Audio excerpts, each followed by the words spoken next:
વિદ્યાર્થી મિત્રો, આજનું જે લેક્ચર છે એ આખા ફિઝિક્સ માટે બહુ જ મહત્ત્વનું છે. ખાલી આ ચેપ્ટર પૂરતું એવું નહીં, બહુ જ ધ્યાન આપજો અને બહુ જ જાણવા લાયક બધી માહિતી આ લેક્ચરમાં આપણે આપવાની છે.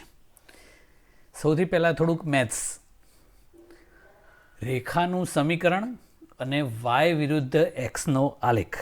મિત્રો, આખા ફિઝિક્સમાં કોઈ પણ ઘટનાનું વર્ણન કરવા માટે બે રીતો જનરલી વપરાતી હોય છે, એક ગાણિતિક રીત અને એક આલેખની રીત. તો એ આલેખ સમજવો બહુ જરૂરી છે. તો આપણે એક યામાક્ષ પદ્ધતિ લઈ લઈએ. આ યામાક્ષોનું ઉગમ બિંદુ કહેવાય છે. આ એક્સ અક્ષ અને આ વાય અક્ષ. આપણે અત્યારે ઝેડ અક્ષની ચર્ચા કરતા નથી, એટલે આ એક સમતલ છે, એક્સ વાય સમતલ. આ જે લાઈન છે એ આપણો આલેખ છે, એટલે આ આલેખની રેખા થઈ, સ્ટ્રેટ લાઈન છે, એટલે કે વાય ચલે છે એક્સ હોય. એટલે જેમ જેમ એક્સનું મૂલ્ય વધતું જાય એમ એમ વાયનું મૂલ્ય પણ એક ધારું વધતું જાય. હવે અહીંયા આ આલેખ ઉપર કોઈ પણ જગ્યાએ આવો એક કાટકોણ ત્રિકોણ દોરવાનો. તો આ જે છે એ આપણને ડેલ્ટા વાય મળશે અને આ આડું છે એ ડેલ્ટા એક્સ આવું છે. અને એ આલેખ છે એણે એક્સ અક્ષની દિશા સાથે બનાવેલો ખૂણો ધારો કે થીટાશ. જો આ આડું જેટલું છે એ ડેલ્ટા એક્સ એટલે કે x2 - x1 છે. અને આ જે ઊભું છે ત્યાંથી આપણે વાય અક્ષ ઉપર બંને બાજુ લંબ દોર દઈએ આમ. તો આ જે મળ્યું એ ડેલ્ટા વાય કહેવાય, y2 - y1 હોય. ઓકે, આ આલેખ છે એ એક્સની કિંમત જ્યારે 0 લઈએ ત્યારે વાયની કિંમત આટલાથી સ્ટાર્ટ થાય છે. તો એક્સ બરાબર 0 હોય ત્યારે વાયનું જે મૂલ્ય છે એને સી કહેવાય છે. અને આ જે આલેખ છે એને ગાણિતીય સ્વરૂપે દર્શાવવામાં આવે છે આ સમીકરણ દ્વારા, y = mx + c. અને રેખાનું સમીકરણ કહેવાય છે. એમ છે એ રેખાનો ઢાળ છે. તો અહીંયા આપણે જે આલેખે એક્સ અક્ષની દિશા સાથે બનાવેલો ખૂણો થીટા લીધો. મિત્રો, એમાં tan થીટા વ્યાખ્યાયિત કરીએ એટલે સામેની બાજુ ભાગ્યા પાસેની બાજુ થાય, એટલે delta Y upon delta X. એટલે કે વાય યામમાં થતો ફેરફાર y2 - y1 અપોન એક્સ યામમાં થતો ફેરફાર એટલે x2 - x1. આને આલેખનો ઢાળ કહેવાય છે.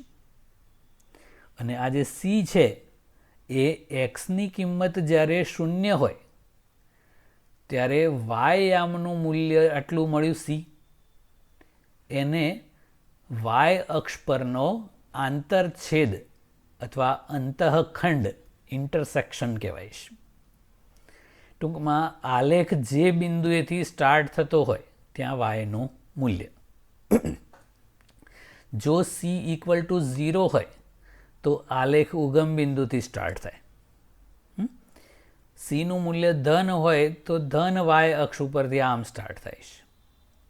જો સીનું મૂલ્ય ઋણ હોત તો એ ઋણ વાય અક્ષથી આમ સ્ટાર્ટ થતો હોય. એવી જ રીતે જો ઢાળ ધન હોય તો y2 મોટું હોય અને y1 નાનું હોય તો આમ આલેખ ઉપર જતો હોય. અને જો આ ઢાળ ઋણ હોત તો y2 નાનું અને y1 મોટું હોત તો આલેખ આમ જતો હોત. એટલે આલેખ સ્ટ્રેટ લાઈન તો દરેક કિસ્સામાં છે જ, પણ આલેખ ઉપર જાય છે તો ધન ઢાળ, આમ નીચે જાય છે તો ઋણ ઢાળ. અને મિત્રો, આમ આલેખ સમક્ષિતિજ હોત એક્સ અક્ષને સમાંતર તો એનો મતલબ શું થાય કે વાય આમ એમનું એમ જ રહે. એટલે y1 = y2 હોય તો ઢાળ 0 થઈ જાય. એટલે એક્સ અક્ષને સમાંતર આલેખ હોય તો ઢાળ 0 હોય. અને વાય અક્ષને સમાંતર આલેખ હોય આમ તો ઢાળ અનંત હોય, અવ્યાખ્યાયિત. એટલે એ આલેખના આકાર પરથી આપણને ઢાળ વિશે બધી માહિતી મળી જાય અને આલેખ ક્યાંથી સ્ટાર્ટ થાય છે આ સી પરથી ખબર પડે. ઓકે મિત્રો, હવે એક બહુ જ અગત્યની રાશિ વ્યાખ્યાયિત કરવાની છે આપણે. પ્રવેગ એટલે શું, એની વ્યાખ્યા અને એની સમજૂતી આપવાની છે.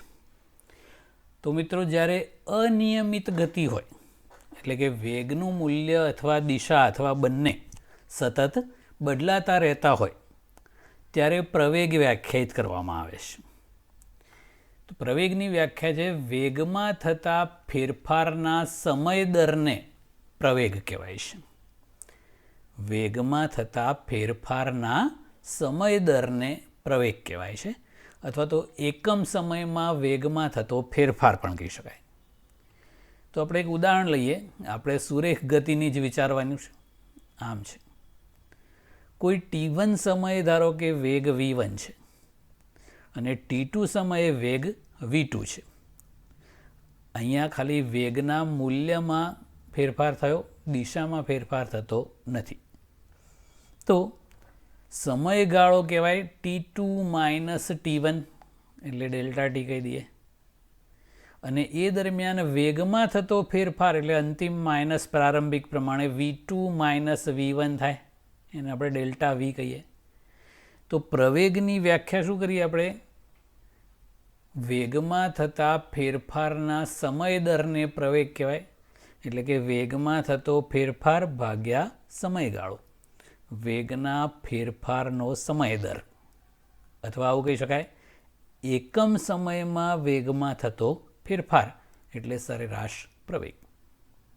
તો મિત્રો, આવું બે સાઈડે આવું બ્રેકેટ લખેલું છે, એ સરેરાશ મૂલ્ય દર્શાવે છે, અથવા એ બાર પણ લખાય છે.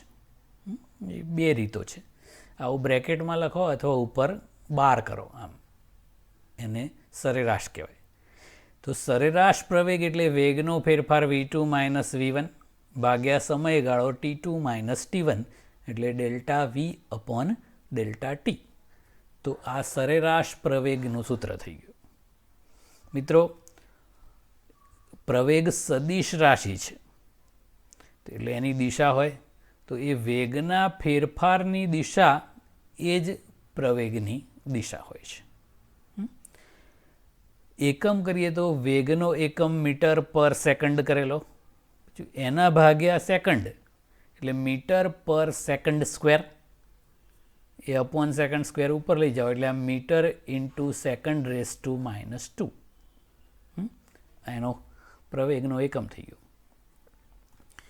હવે જો વેગમાં વધારો થતો હોય તો V1 નાનું V2 મોટું હોય, તો આ મોટું ના નાનું હોય તો જવાબ ધન આવે, તો એ પ્રવેગી ગતિ કહેવાય.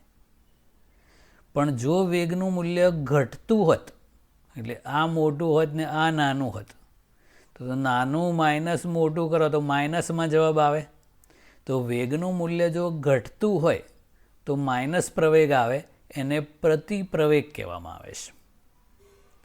દાખલા તરીકે આપણે બાઇક હોય અને એક્સિલરેટર વધારે કરીએ એટલે સ્પીડ પકડતું જાય, એટલે વેગનું મૂલ્ય સતત વધતું જાય, એટલે આમ થાય ને, સ્પીડ પકડે, તો એ પ્રવેગી ગતિ કહેવાય. પણ ક્રમશઃ બ્રેક મારતા જાઓ તો શું થાય? વેગનું મૂલ્ય સતત ઘટતું જાય, એટલે પહેલાં ફાસ્ટ હોય ને પછી આમ સ્લો થતું જાય, તો એ પ્રતિપ્રવેગી ગતિ કહેવાય. ઓકે, હવે આ તો મોટો સમયગાળો હોય તો આપણને આવો સરેરાશ પ્રવેગ મળે.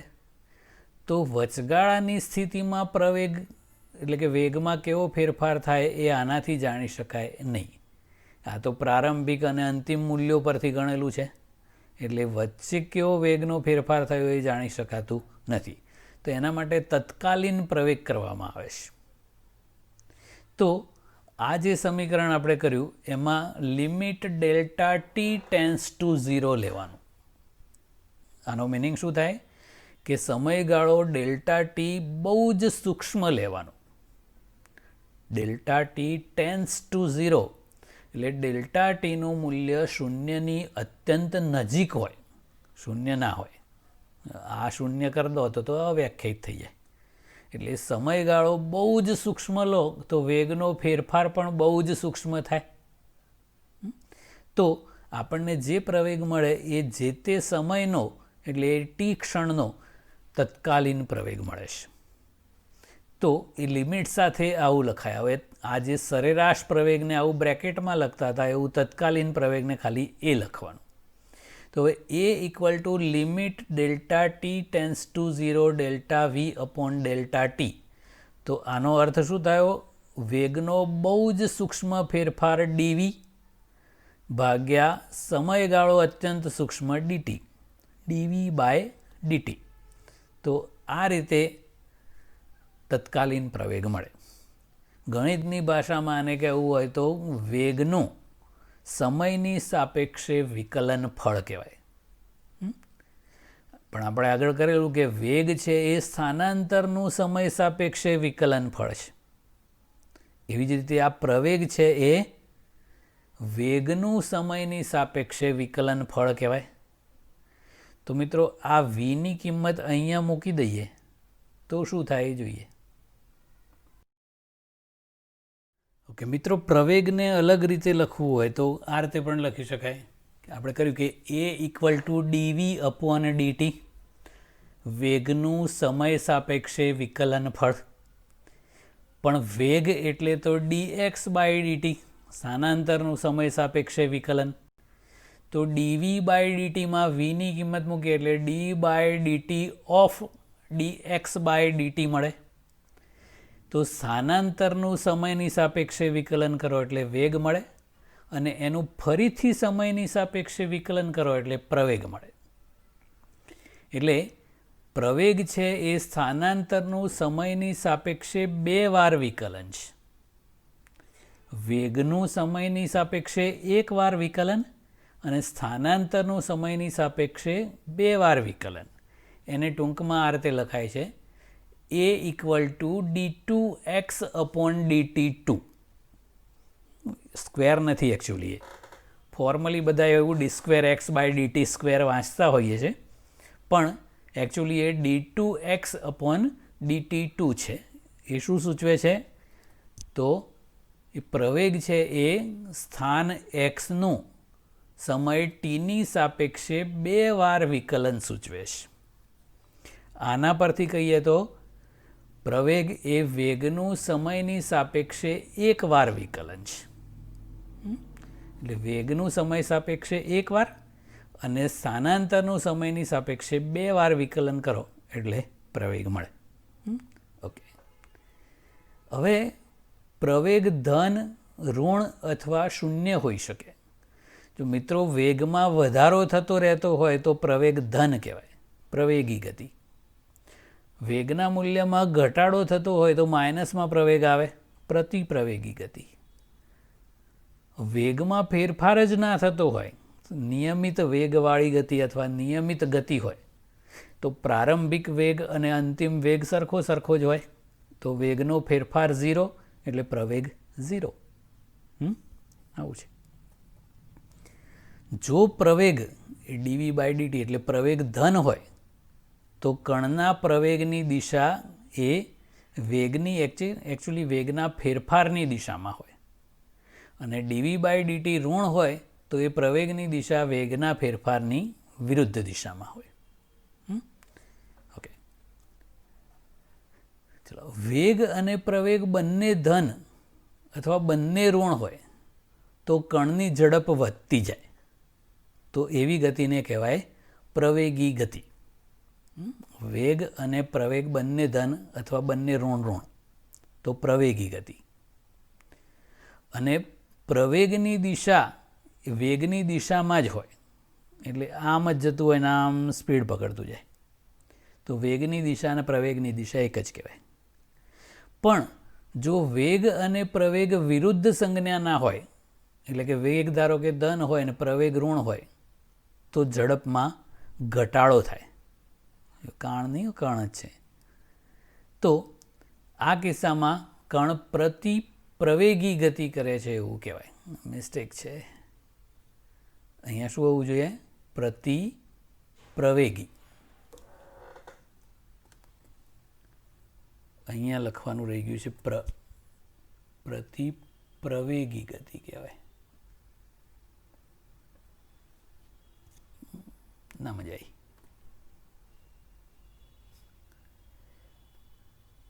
સમજી લીધું ને? ઓકે. હવે નેક્સ્ટ, વેગમાં ફેરફાર કઈ કઈ રીતે થઈ શકે? તો મિત્રો આપણને ખબર છે કે વેગ સદિશ રાશિ છે, તો એને મૂલ્ય પણ હોય અને દિશા પણ હોય. તો વેગના માત્ર મૂલ્યમાં ફેરફાર થાય, આપણને ખબર છે વેગના મૂલ્યને ઝડપ કહેવાય, તો વેગમાં ફેરફાર થયો કહેવાય. અથવા વેગની માત્ર દિશામાં ફેરફાર થાય તો પણ વેગમાં ફેરફાર થયો કહેવાય, એટલે પ્રવેગ ઉત્પન્ન થાય. આમાં પણ પ્રવેગ ઉત્પન્ન થાય. અથવા વેગના મૂલ્ય અને દિશા બંનેમાં ફેરફાર થાય. આવું મિત્રો ખાલી દ્વિપરિમાણિક ગતિમાં હોય. એક પારિમાણિક ગતિમાં આ બે કેસ આવે. આપણે સીધા રોડ ઉપર બાઇકને એક્સિલરેટર આપતા જઈએ તો વેગનું મૂલ્ય સતત વધતું જાય. બ્રેક મારતા જાઓ તો વેગનું મૂલ્ય ઘટતું જાય, તો એ આ ઝડપમાં ફેરફાર થયો કહેવાય.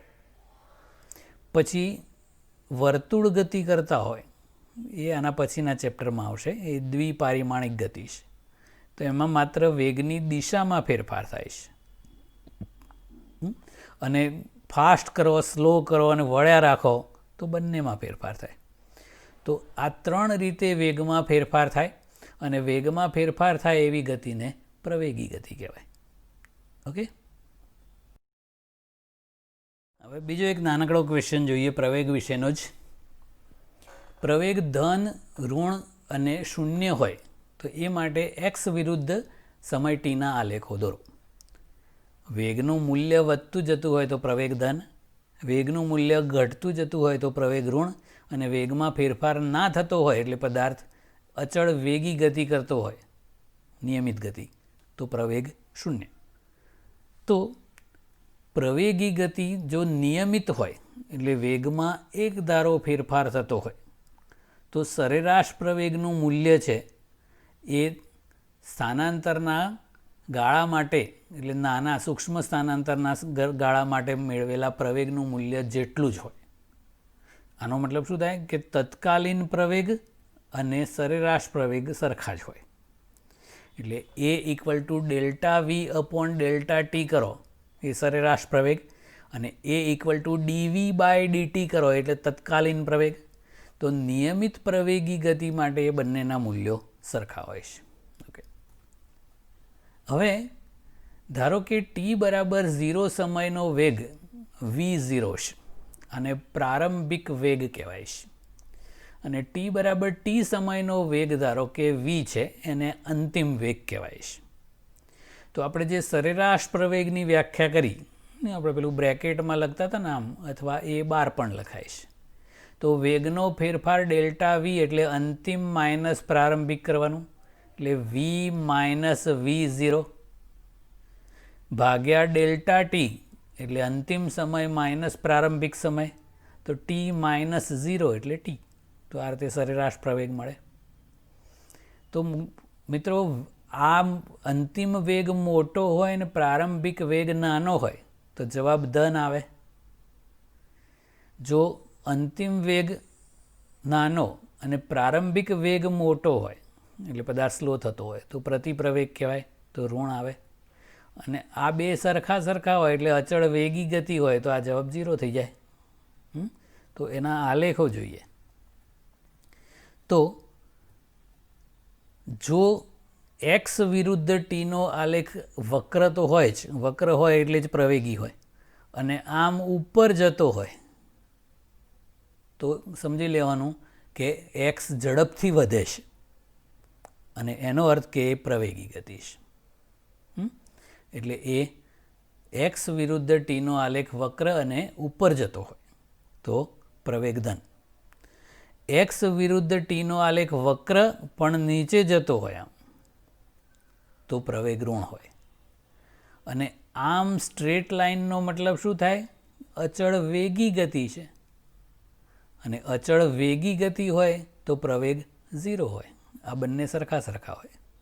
ઓકે, એટલે આ એક્સ વિરુદ્ધ ટીના આલેખ ઉપરથી કેવી ગતિ છે એ ખ્યાલ આવી જાય.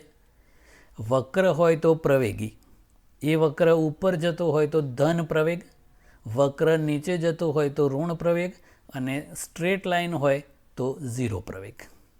ઓકે, એ નિયમિત ગતિ થઈ.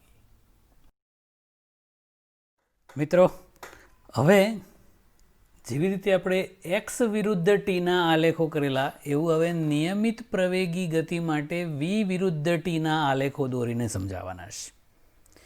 નિયમિત પ્રવેગી મતલબ વેગમાં એક ધારો ફેરફાર થતો હોય.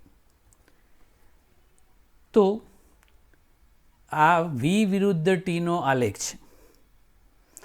આલેખ સ્ટ્રેટ લાઇન ઉપર જાય છે એનો મતલબ એનો ઢાળ ધન થાય. તો અહીંયા ઢાળ એટલે શું થશે? આટલું એટલે ડેલ્ટા વી અને આટલું એટલે ડેલ્ટા ટી, એટલે સરેરાશ પ્રવેગ થાય. અને નિયમિત પ્રવેગી છે એટલે તત્કાલીન પ્રવેગ પણ એટલો જ થાય. એટલે આપણે એવું તત્કાલીન પ્રવેગના બદલે સિમ્પલી પ્રવેગ જ બોલીશું. તો અહીંયા આલેખ સ્ટ્રેટ લાઇન છે એટલે નિયમિત ગતિ છે, નિયમિત પ્રવેગી ગતિ છે. પછી આલેખ ઉપર જાય છે એટલે ધન પ્રવેગ છે. અને ધન પ્રવેગ છે એનો મતલબ વેગની દિશા પણ ધન એક્સ દિશામાં ગણી શકાય. એટલે વેગની દિશા અને પ્રવેગની દિશા એક જ છે. ઓકે, બીજો આલેખ છે એમાં વેગનું મૂલ્ય ક્રમશઃ ઘટતું જાય છે. જો આ પ્રારંભિક વેગ v0 મોટો છે અને અંતિમ વેગ નાનો છે. તો આલેખ આમ આવ્યો. તો આની જેમ અહીંયા ઢાળ બનાવો તો ઋણ ઢાળ મળે. તો એ શું દર્શાવે છે? ઋણ પ્રવેગ છે, પણ વેગના સંજ્ઞાઓ તો ધન જ છે ને. આ ધન વાય અક્ષ ઉપર છે ને, આ ઉપર આમ, એટલે વેગ તો ધન જ છે. એટલે ધન એક્સ દિશામાં એટલે કે ધન દિશામાં જ ગતિ કરે છે, પણ ઋણ પ્રવેગ સાથે.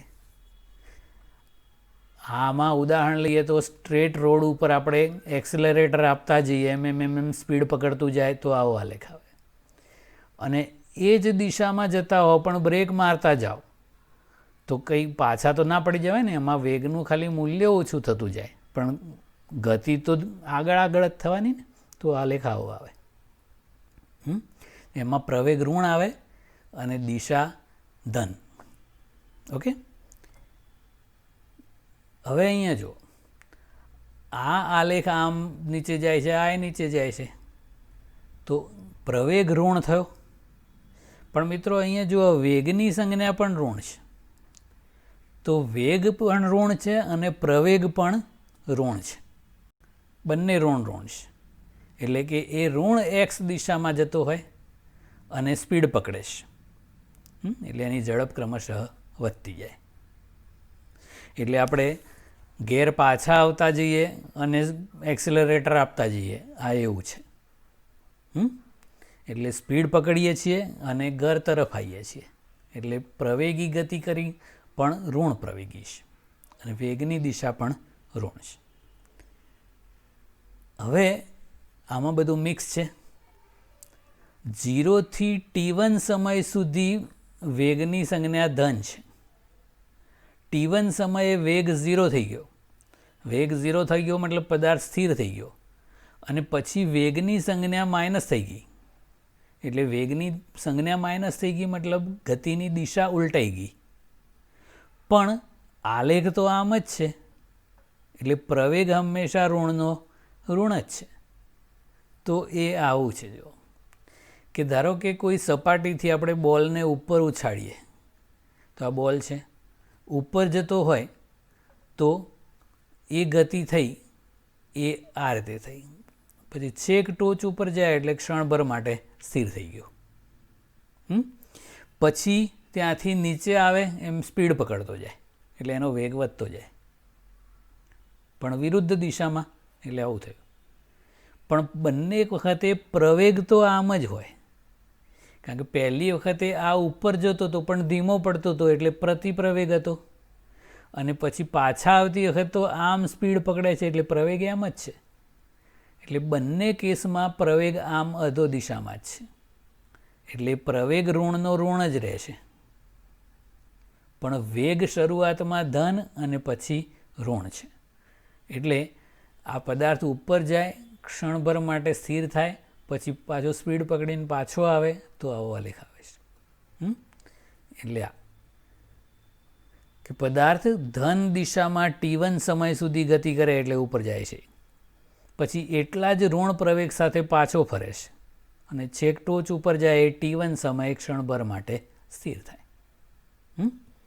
એટલે આ વેગ સમય સાથે કેવી રીતે બદલાય છે એ આખા આલેખ દરમિયાન પ્રવેગ ઋણનો ઋણ જ છે. ખાલી t1 સમયે વેગની દિશા ઉલટાય છે.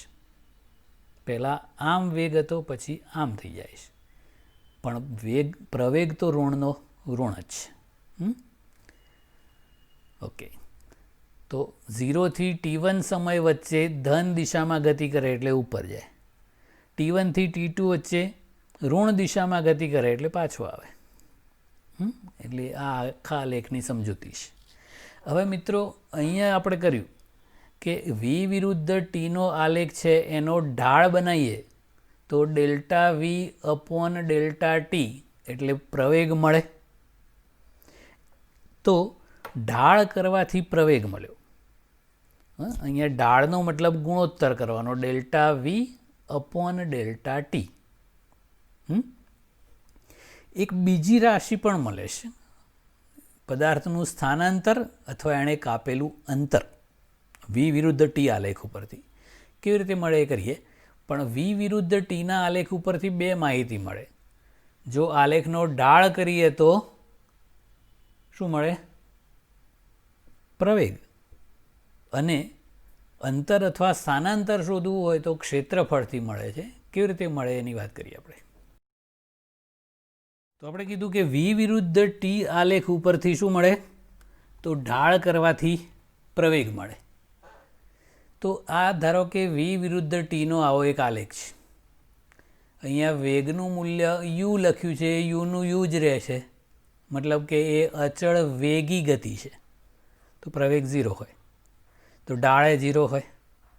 હવે બીજું શું મળે છે એ, તો કોઈ પણ સમયગાળામાં ગતિમાન કણે કરેલું સ્થાનાંતર શોધવું હોય તો આપણને ખબર છે કે વેગ બરાબર સ્થાનાંતર ભાગ્યા સમય. તો સ્થાનાંતર બરાબર વેગ ગુણ્યા સમય થાય. તો આ વેગ છે અને આ સમય છે. તો મિત્રો અહીંયા ગુણાકાર કરો તો વેગ ગુણ્યા સમય એટલે આ જે લંબચોરસ છે એની લંબાઈ ગુણ્યા પહોળાઈ થાય, અને એ વેગ ગુણ્યા સમય એટલે ક્ષેત્રફળ થાય આલેખમાં, અને અહીંયા વેગ ગુણ્યા સમયનો મતલબ સ્થાનાંતરે થાય. તો વેગ વિરુદ્ધ સમયના આલેખનો ઢાળ દોરો તો પ્રવેગ મળે, અને એ આલેખ વડે સમય અક્ષ સાથે આંતરાતું ક્ષેત્રફળ શોધો તો સ્થાનાંતર મળે. હવે ધ્યાન રાખવાનું છે. હવે આ તો આપણે અહીંયા ઉદાહરણમાં અચળ વેગી ગતિ કરી, કોઈ પણ પ્રકારની પ્રવેગી પ્રતિપ્રવેગી ગમે તે ગતિ માટે આ સાચું છે. હવે ધ્યાન રાખવાનું કે જો આ આલેખ આપણે દોર્યો હોય તો આ એક્સ અક્ષ એટલે સમય અક્ષ છે, એની ઉપરવાળું જે ક્ષેત્રફળ હોય આવું તો એ ધન ગણવાનું. અને જો અહીંયા આવું નીચે આલેખ આવતો હોય, અહીંયા કોઈ પણ આકારનો હોય પણ આ સમય અક્ષની નીચે હોય તો એ ક્ષેત્રફળ ઋણ લેવાનું. ઉપરનું ક્ષેત્રફળ ધન અને નીચેનું ક્ષેત્રફળ ઋણ લેવાનું. પછી એ બંનેનો બૈજિક સરવાળો કરો. બૈજિક સરવાળો મતલબ નિશાની સહિત સરવાળો, ધનનું ધન ઋણનું ઋણ એમ, અને જે ફાઇનલ આન્સર આવે એ નેટ સ્થાનાંતર મળે. ધારો કે ઉપરવાળું ક્ષેત્રફળ હોય એનો જવાબ આપણે ધારો કે +10 આવ્યો અને નીચેવાળાનો ક્ષેત્રફળનો જવાબ -5 આવ્યો, તો +10 વત્તા -5 તો જવાબ +5 મળ્યો, તો એ સ્થાનાંતર થયું કહેવાય. એટલે નિશાની સહિત સરવાળો કરો તો સ્થાનાંતર મળે. અને જો અંતર શોધવું હોય તો બધા ક્ષેત્રફળો ધન જ ગણવાના, એમાં ઋણ નિશાની ધ્યાનમાં નહીં લેવાની. એટલે ઉપર ધારો કે 10 હોય, નીચે -5 હોય તો આપણે 10 + 5 જ કરવાનું, 15. તો એ અંતર કહેવાય.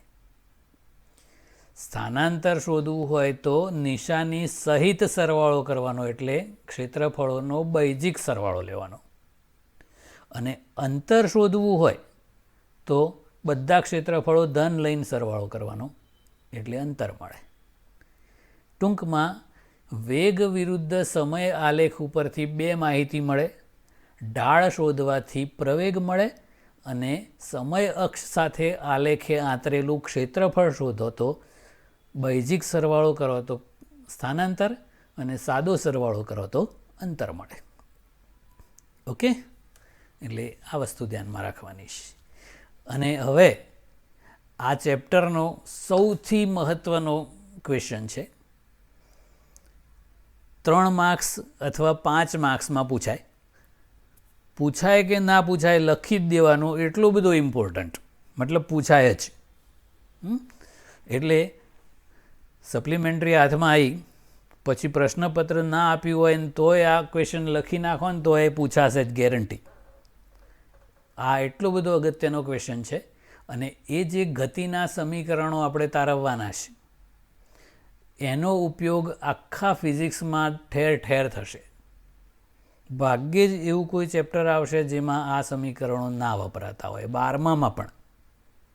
એટલે બહુ જ અગત્યનું છે, બરાબર ધ્યાન આપજો. આપણે ઉપર જે બધી માહિતી જોઈ પ્રવેગ વિશેની એનો જ ઉપયોગ કરવાનો છે. તો એક નિયમિત પ્રવેગી ગતિ માટેનો આલેખ આપ્યો છે. આ જે લાઈન AB છે એ આલેખની રેખા છે, બાકી તો અક્ષો છે. તો આ V વિરુદ્ધ Tનો આલેખ છે. 0 સમયનો જે વેગ છે એ V0 પ્રારંભિક વેગ કહેવાય છે. અને T સમયનો જે વેગ છે, આ T સમયનો વેગ છે એને અંતિમ વેગ V કહેવાય છે. હવે આમ મતલબ પદાર્થ ધન x દિશામાં અચળ પ્રવેગ a સાથે ગતિ કરતો હોય. 0 સમયનો વેગ v0 એટલે પ્રારંભિક વેગ અને t સમયનો વેગ v છે એ અંતિમ વેગ થયો. હવે અચળ પ્રવેગી ગતિ છે એટલે સરેરાશ પ્રવેગ કહો કે તત્કાલીન પ્રવેગ કહો સેમ જ કહેવાય. અને આપણે આગળ કર્યું એ પ્રમાણે પ્રવેગ મેળવવો હોય તો શું કરવાનું, તો આલેખનો ઢાળ. તો આ જે આલેખની રેખા AB છે એનો ઢાળ કરવાનો. તો મિત્રો ઢાળ કરવા માટે આપણે એ આલેખ ઉપર આવો કાટકોણ ત્રિકોણ દોરતા હતા ને, આમ આખો દોરી દીધો. આ જે બ્લુ કલરનું બતાવ્યું છે ને તો એમાં જે આ ઊભું છે BC એ ડેલ્ટા V કહેવાય, વેગનો ફેરફાર. એટલે V - V0 એટલે ડેલ્ટા V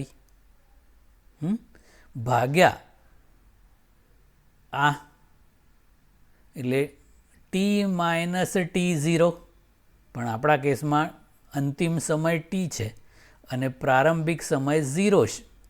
એટલે આ T - T0 એટલે 0 જ છે, એટલે T - 0 એટલે T. ખ્યાલ આવ્યો કે નહીં?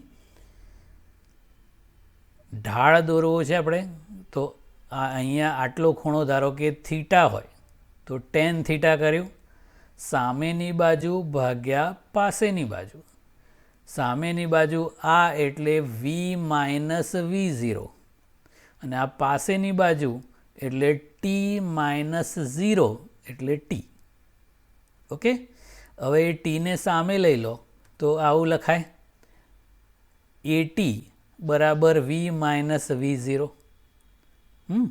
આમાંથી Vને કરતા બનાવી દો તો V ઇક્વલ ટુ શું થાય, V0 આ બાજુ આવી જાય એટલે V equal to V0 plus AT. તો મિત્રો આ નિયમિત પ્રવેગી ગતિ અથવા તો અચળ પ્રવેગી ગતિનું પહેલું સમીકરણ છે, V equal to V0 plus AT. હવે આ જે આપણે ગતિનો અભ્યાસ કરીએ છીએ એમાં કઈ કઈ રાશિઓ આવે છે? એક તો સમય T, પછી પ્રારંભિક વેગ v0, અંતિમ વેગ v, પ્રવેગ a અને સ્થાનાંતર x. તો આમાં કઈ આઇટમ નથી? x નથી.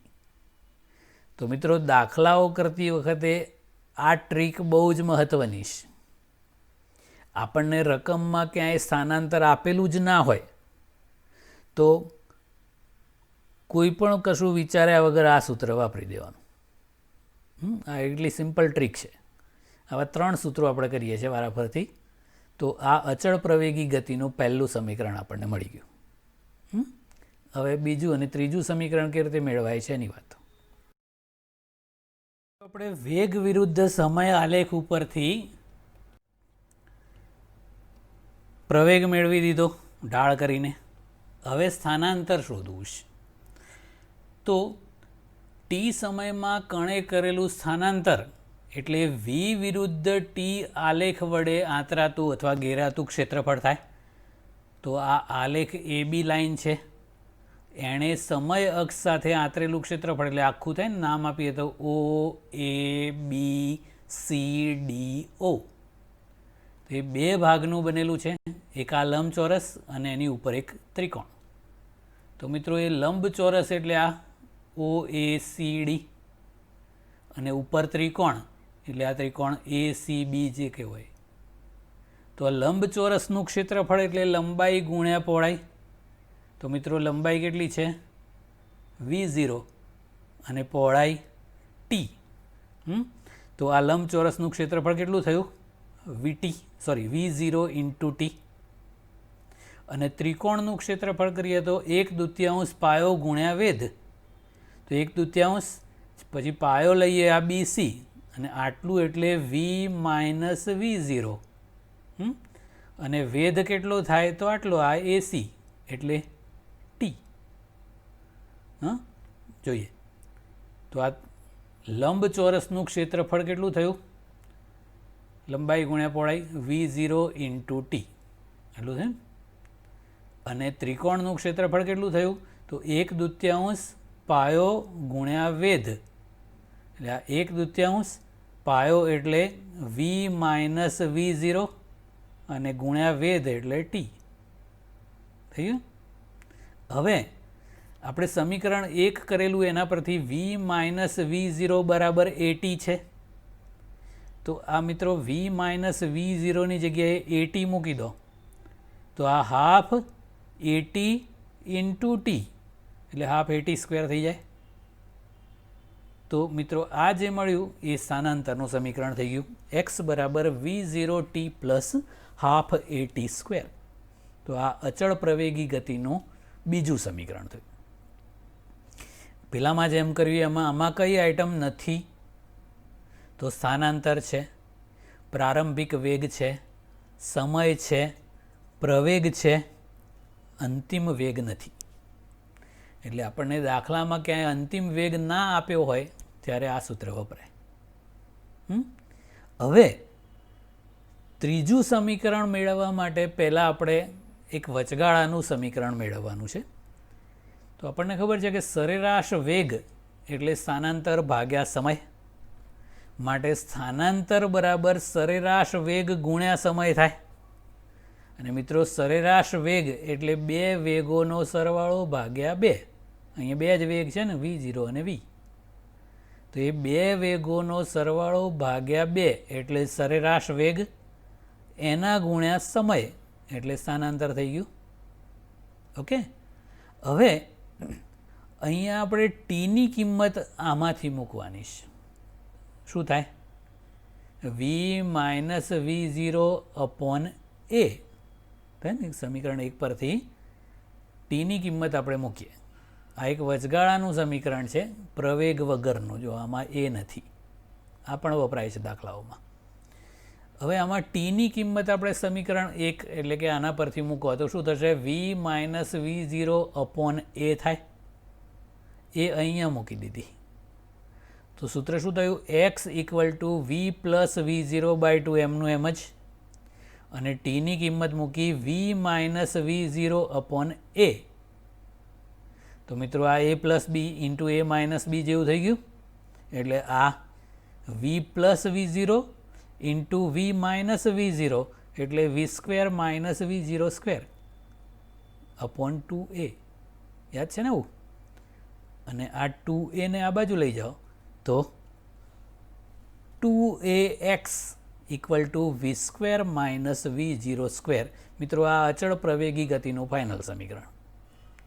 આમાં શું નથી? સમય ટી નથી. એટલે આ ચારે ચાર સૂત્રો, આ તો વચગાળાનું સૂત્ર છે. ઓરિજિનલ આપણે પહેલું કર્યું એ આ વાળું, પછી આ અને એક આ. તો દાખલાઓમાં ક્યારે કયું સૂત્ર વાપરવું એ આ ટ્રીકથી યાદ રાખવાનું.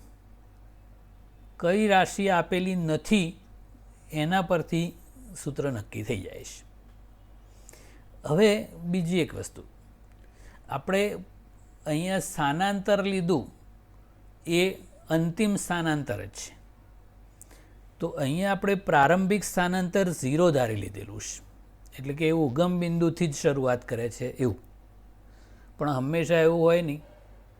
તો ધારો કે x0 થી શરૂ કરીને x પર જતો હોય તો પછી આ જે સૂત્રો બનાવ્યા બધા એમાં જ્યાં જ્યાં x છે ત્યાં આપણે x માઇનસ x0 કરવું પડે. જો ગતિની શરૂઆત એટલે કે 0 સમયનું સ્થાન x0 હોય તો જ્યાં જ્યાં x છે ત્યાં બધે x માઇનસ x0 કરવું પડે.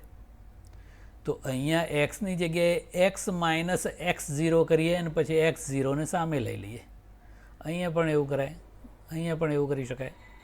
તો એ જે સૂત્રો છે એ આવા થઈ જાય. પહેલાં સૂત્રમાં તો x છે જ નહીં એટલે એ તો એવું ને એવું જ રહે, v બરાબર v0 પ્લસ at. આમાં એક્સની જગ્યાએ x માઇનસ x0 કર્યો અને x0ને સામે લઈ લીધો એટલે આવું થઈ ગયું x equal to x0 plus v0 t plus half at square. અને અહીંયા એક્સની જગ્યાએ x માઇનસ x0 મૂકીને એવું ને એવું જ રાખ્યું. જો ગતિની શરૂઆત ઉગમ બિંદુથી થતી હોય તો આપણે આ જે ઓરિજિનલ સૂત્રો તારવ્યા એ જ. પણ કોઈ x0 સ્થાનથી થતી હોય તો આ સૂત્રો વાપરવા પડે. અને પેલાની જેમ જ ટ્રીક તો સેમ જ છે. આમાં x નથી, આમાં અંતિમ વેગ v નથી અને આમાં સમય t નથી. એટલે દાખલામાં ક્યારે કયું સૂત્ર વાપરવું એ રકમમાં જોઈ લેવાનું. કઈ રાશિ આપેલી નથી એના પરથી આપણે સૂત્ર નક્કી કરી દેવાનું કે કયું સૂત્ર વાપરવાનું. મિત્રો બધું આના પર જ છે, આખું ફિઝિક્સ. એટલે આ થિયરી બહુ જ મહત્ત્વની કહેવાય. પરીક્ષામાં 100% પૂછાય જ, ના પૂછાય તોય લખી દેવાનું. પરીક્ષકને કંઈક તો લખ્યું છે એમ કરીને માર્ક્સ આપવા થાય. એટલે જોડે લઈ નહીં જવાની, તૈયાર કરી દેવાની. એટલે પરફેક્ટ આવડવી જોઈએ. અને આ સૂત્રો તો જથ્થાબંધ વપરાય છે. That's it.